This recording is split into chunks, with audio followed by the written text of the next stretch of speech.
2016 সালে কেন্দ্রীয় সরকার চালু করেছিল ইনকাম ডিক্লারেশন স্কিম। এই প্রকল্পে বলা হয়েছিল যদি কেউ অঘোষিত বা লুকিয়ে রাখা আয়ের হিসেব দেয় এবং তার উপর 45% জরিমানা দেয়, তাহলে সেই আয়ের উৎস নিয়ে তদন্ত করা হবে না। মূলত কালো টাকা সাদা করার জন্য এই রক্ষা কবচের সুযোগ দেয় কেন্দ্র। এদের দাবি সেই সুযোগই নিয়েছিলেন বোলপুরের তৃণমূল বিধায়ক তথা রাজ্যের কারামন্ত্রী চন্দ্রনাথ সিনহা। তাদের হাতে থাকা নথি অনুযায়ী তিনি 90 লক্ষ টাকা জরিমানা দিয়ে 2 কোটি টাকার হিসেব দেখিয়েছিলেন। কিন্তু এখানেই সন্দেহের সূত্রপাত। ইডি অফিসারদের মতে ওই 2 কোটি টাকার আয়ের উৎস একেবারেই পরিষ্কার নয়। অভিযোগ, চাকরি বিক্রির মাধ্যমে যে টাকা তিনি নিয়েছিলেন সেই টাকাকেই ঘুরিয়ে আইসিডিএস প্রকল্পের আওতায় সাদা করে ফেলেছিলেন মন্ত্রীমশাই। প্রাথমিক শিক্ষক নিয়োগ দুর্নীতিতে নাম জড়ানোর পর থেকেই তিনি তদন্তের আওতায় ছিলেন। ইতিমধ্যে ইডির বিশেষ আদালতে আত্মসমর্পণ করে জামিন পেয়েছেন তিনি। তবে ইডি আদালতে আবেদন করেছে তাকে হেফাজতে নেওয়ার জন্য। 20 সেপ্টেম্বর মামলার শুনানি। রাজনৈতিক মহলে শুরু হয়েছে তীব্র চর্চা। বিরোধীদের অভিযোগ, নিয়োগ দুর্নীতির টাকা সাদা করার জন্য কেন্দ্রীয় প্রকল্পকে হাতিয়ার করেছিলেন রাজ্যের কারামন্ত্রী। আদালতের রায় ঠিক করবে চন্দ্রনাথ সিনহার ভাগ্যে আগামী দিনে কি অপেক্ষা করছে। আর এই গোটা বিষয় নিয়ে একটি রিপোর্ট তুলে ধরেছেন আমার কলিগ শান্তনু হাজরা। দেখব। রীতিমতোই কেন্দ্রের প্রকল্পকেই হাতিয়ার বানিয়েই রাজ্যের কারামন্ত্রী স্বস্তির নিঃশ্বাস নিতে চেয়েছিল, আর সেই স্বস্তির নিঃশ্বাস পুরোপুরি ভেঙে দিল কেন্দ্রের তদন্তকারী সংস্থা ইডি। যেখানে দেখা গিয়েছে যে প্রথম দফায় নবম দশম শ্রেণী যে নিয়োগ দুর্নীতি কাণ্ড, সেই নিয়োগ দুর্নীতিতে রাজ্যের কারামন্ত্রী, রাজ্যের এমএসএমই মন্ত্রী, একটি না দুটি মন্ত্রণালয়ের দায়িত্ব থাকা বোলপুরের বিধায়ক চন্দ্রনাথ সিংহ, তাকে কিন্তু রীতিমতোই ইডির তদন্তকারীরা বোলপুরের বাড়িতে এসে হানা দেয়।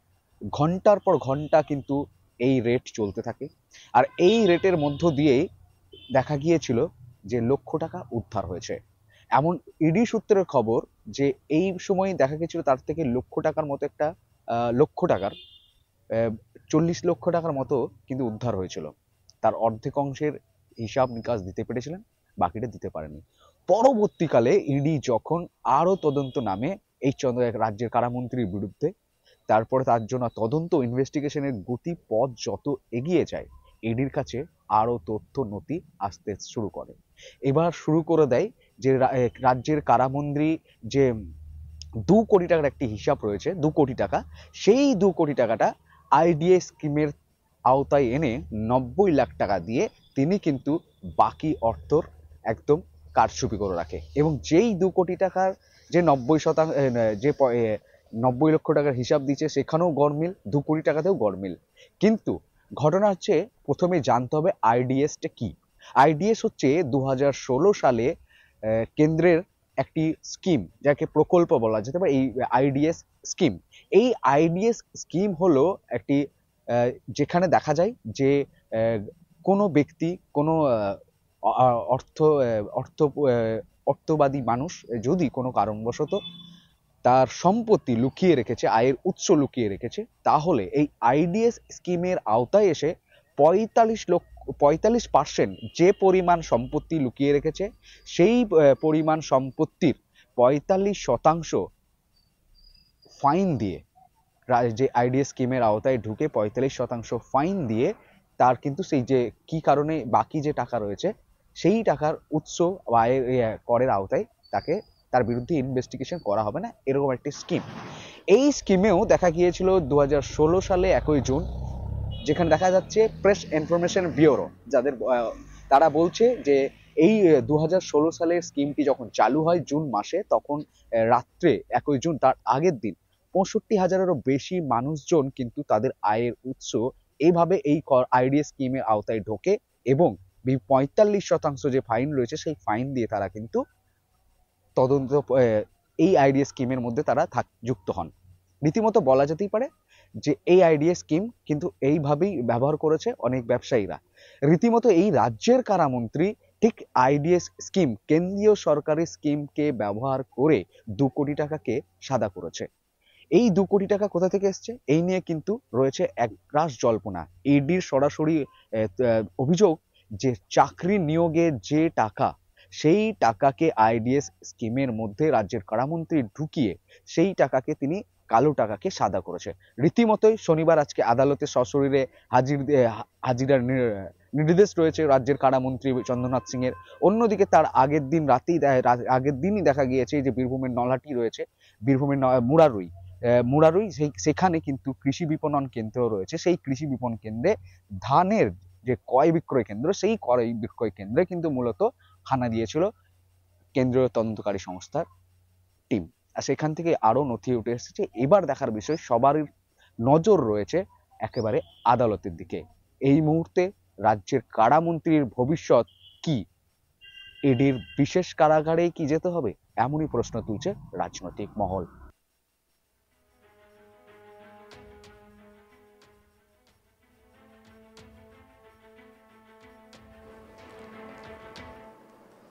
প্রসঙ্গত শিক্ষক নিয়োগ দুর্নীতি মামলায় ফের হাজিরার নির্দেশ দেওয়া হয় মন্ত্রী চন্দ্রনাথ সিনহাকে। রাজ্যের শিক্ষক নিয়োগ দুর্নীতি মামলায় ইডি মন্ত্রী তথা তৃণমূল বিধায়ক চন্দ্রনাথ সিনহাকে হেফাজতে নেওয়ার আবেদন জানিয়েছিল আদালতে।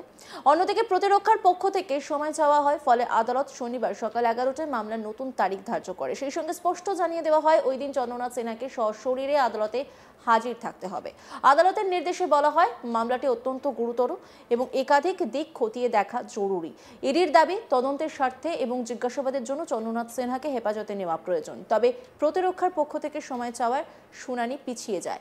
আদালত থেকে বেরিয়ে রাজ্যের কারামন্ত্রী চন্দ্রনাথ সিনহা সংবাদ মাধ্যমের মুখোমুখি হন। তিনি বলেন, আমি সব রকমভাবে আইনের প্রতি সম্মান জানাই, তদন্তে সহযোগিতা করছি এবং করব। আগামী শনিবার আদালতে আমি নিজে উপস্থিত থাকব। রাজ্যের শিক্ষক নিয়োগ দুর্নীতি মামলা দীর্ঘদিন ধরেই রাজনীতির কেন্দ্রবিন্দুতে। একের পর এক প্রাক্তন মন্ত্রী, শাসক দলের নেতা নেত্রীরা এই মামলায় নাম জড়িয়েছেন। ইতিমধ্যেই এই মামলায় একাধিক জনপ্রতিনিধি ও শিক্ষা মণ্ডলী কর্তাদের জিজ্ঞাসাবাদ করেছে ইডি।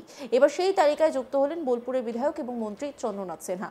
এই মামলায় ক্রমাগত শাসক দলের নেতাদের নাম উঠে আসায় বিরোধীরা রাজ্য সরকারকে তীব্র আক্রমণ জানিয়েছে। শুভেন্দু অধিকারী তিনি কি বলেছেন শুনবো। চন্দ্রনাথ সিনহার বিরুদ্ধে চার্জশিটেই তো লেখা আছে। কেন চার্জশিট? প্রথম কথা হচ্ছে চাকরি বেচেছেন, দ্বিতীয় কথা হচ্ছে কালেকশন করেছেন, তৃতীয় কথা হচ্ছে নিজের এবং স্ত্রীর নামে অবৈধ সম্পত্তি করেছেন। এদের প্রত্যেকের তো আয়ের থেকে বেশি সম্পত্তি। আপনি দেখছেন না, এর প্রত্যেকটা। এই রাজ্যের মুখ্যমন্ত্রী নিজে দুর্নীতিগ্রস্ত এবং তার যে পুরো র্যাকেট, তার পরিবারের লোক থেকে শুরু করে সকলেই আয়ের থেকে বেশি সম্পত্তি। শেষ পর্যন্ত শাস্তি হবে, মানে বারবার এই ডাকি কোথায় ডাকাডাকি? চার্জশিটেড হয়েছে মানে তো কনভিকশন হবে, ওকে তো নির্দোষ প্রমাণ করতে হবে। চার্জশিটেড মানেই তো ফাইনালি এবারে ট্রায়ালে ওকে ফেস করতে হবে।